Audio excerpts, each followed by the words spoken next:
Beats by Trill, straight Killerville, dog.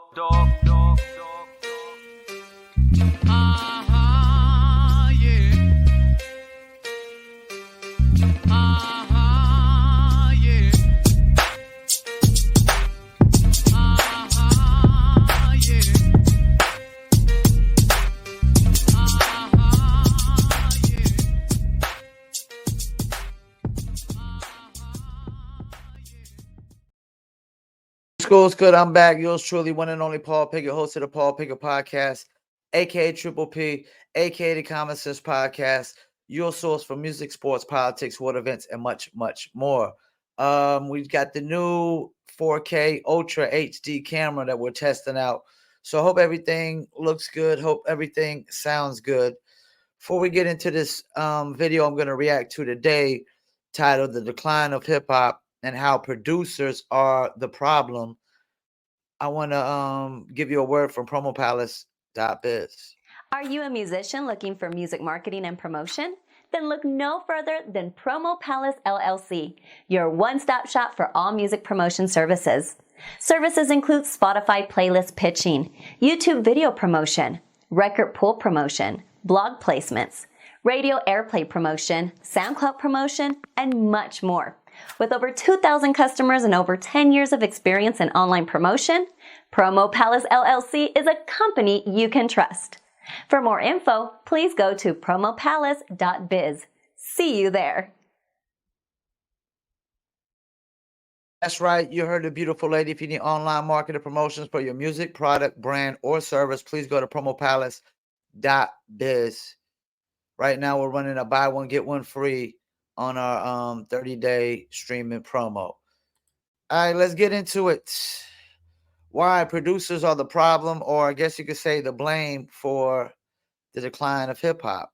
It's funny because I've always blamed it on the production, that all the beats sound the same. And if all the beats sound the same and all the producers are making the same sounding beat, I mean, what are cats supposed to rap over? I'm a little confused, but let's get into it.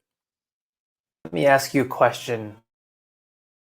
Are you bored? Does it feel like you've been hearing the same song over and over again for years now, like nothing in hip-hop has changed? If you feel like this, you're not crazy. In the last 5 to 10 years, hip-hop has become more and more stagnant, and there's less innovation than ever. But why? What is happening? Many people blame the music industry. Hip-hop has become the #1 genre in the world, and some say it's become too commercial. Others blame streaming platforms, that music has become more for algorithms than people. But there's one factor that people never talk about, and it's the producers. Somewhere between 5 and 10 years ago, something changed about music producers that no one noticed and no one ever talks about. And so in today's video, I want Let me stop right there for a second. Let me stop right for a second. Let me solo myself out. I've been saying this. I've been saying it's the production. All the beats all sound the same. So if all the beats sound the same, guess what? All the rappers are all going to sound the same. I mean, we're not using common sense here, common knowledge. I mean, this is Paul Pickett, aka Triple P, aka the Common Sense Podcast, right? Yeah, I think it is. We use common sense over here. If all the beats sound the same, then all the rappers are going to sound the same. But let's get back into it. Here we go. talk about this. I think producers are causing one of hip-hop's biggest problems, and no one even knows it. Here's how.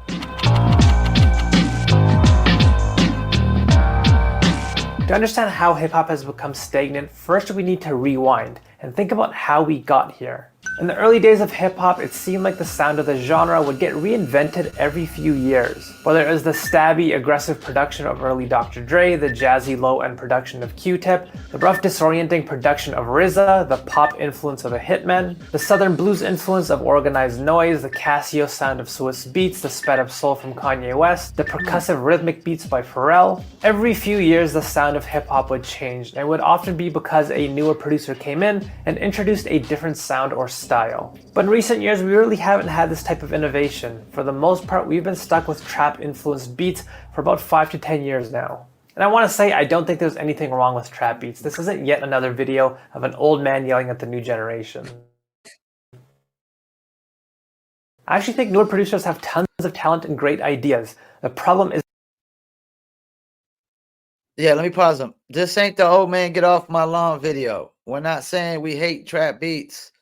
We're just saying that there's an explanation of why all the rappers sound the same, and it's the production. That's what he's saying in this video. Apparently, that's what I've been saying. I've always blamed it on the production. There's not a wide range of production, so there's not going to be a wide range of artists. And artists are really gonna, yes, they demand beats, but they can only get, what producers make, what type of beats and style beats that most producers are making. Everybody ain't got to be making the same exact style of beats, and that started out. Everybody making the same exact style of beats started out long before everybody started rapping the same.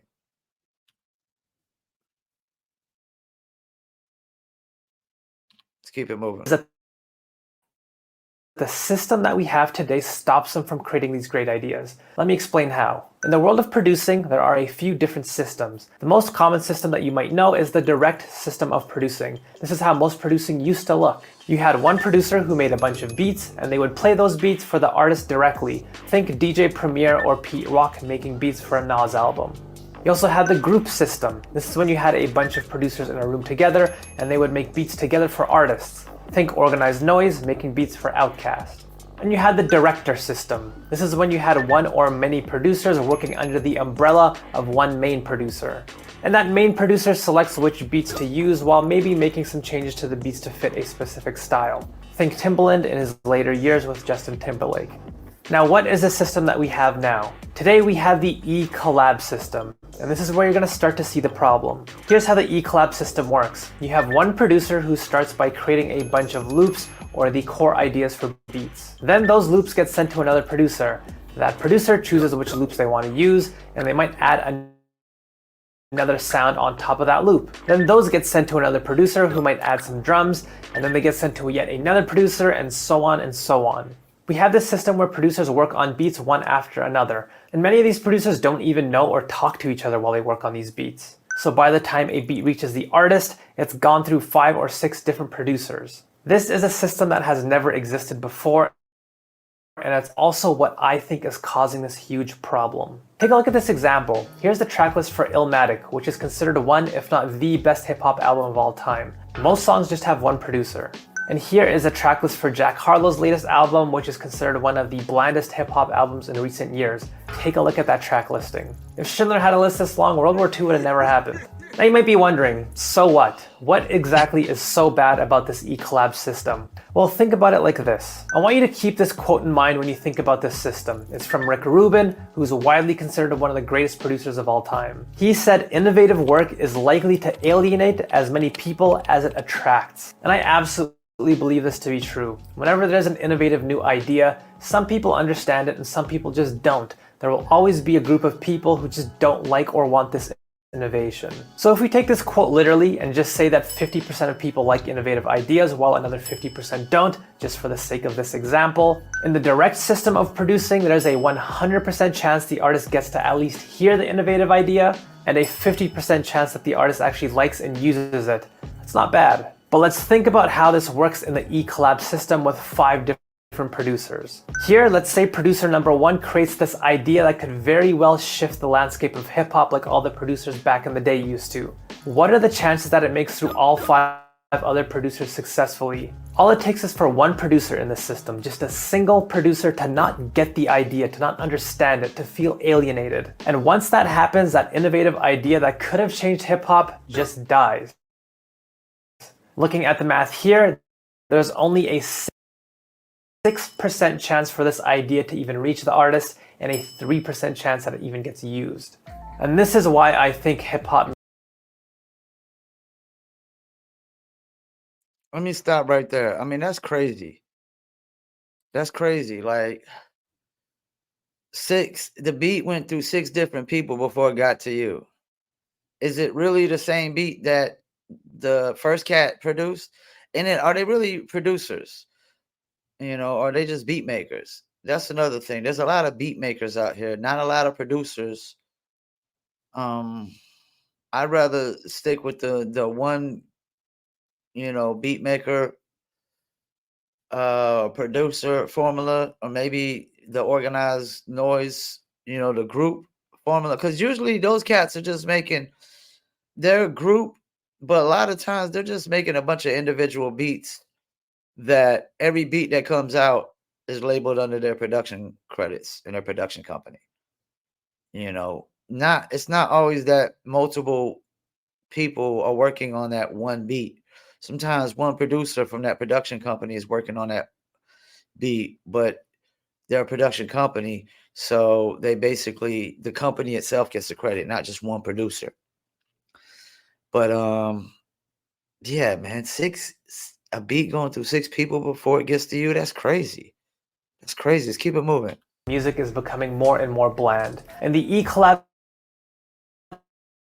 system, think about what kinds of beats do successfully make their way to the artist. It's going to be the most inoffensive, people-pleasing, accessible ideas. Innovative ideas just don't work in this system. And that's the problem as I see it. While the eCollab system might be great for newer producers to get their first placements, to get their foot in the door, it's just also holding them back from making an impact with their beats and actually innovating. Again, I think there are plenty of producers out there that have brilliant ideas who have the potential to shift the landscape of music. But for that to happen, this system needs to be abandoned. I think producers need to take a stand and eventually start moving away from this system, to eventually start putting out their own projects themselves, or maybe even working with artists more directly again. And I think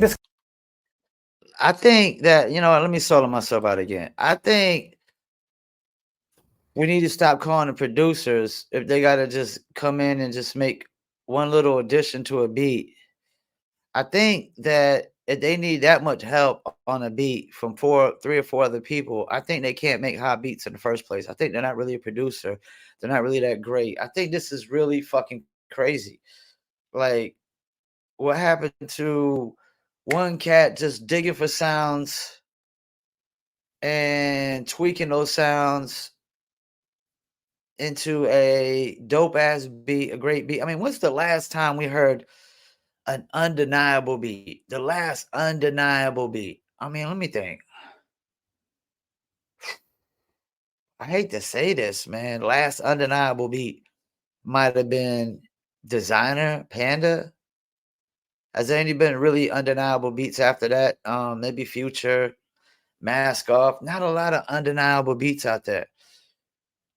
That's really bad. Like, hip hop is known for typically every year having a song with a beat that's just like, oh my gosh, the beat is so bananas that the song is undeniable pretty much. But 6 dudes working on a beat, it doesn't sound like y'all can make beats. Let's keep it moving. can happen. We're actually starting to see examples of what can happen when artists go the complete opposite route of the eCollab system, where they don't involve anyone else in the music at all. An artist who really represents this idea well is JPEG Mafia. He takes everything into his own hands, not only producing, but rapping, mixing, and everything else. And whether you like his music or not, one thing that you cannot deny is that his music is innovative. So I don't know how you feel, but I'd personally love to see more of this, and getting some new ideas and innovation back into hip-hop. If you feel the same way, or if you think this is nonsense, I'd love to hear your opinions on why in the comment section below. This is just an idea that I had in my head for a while, so I just wanted to share it. Anyways, I hope you liked this video and it made sense. Thank you for watching.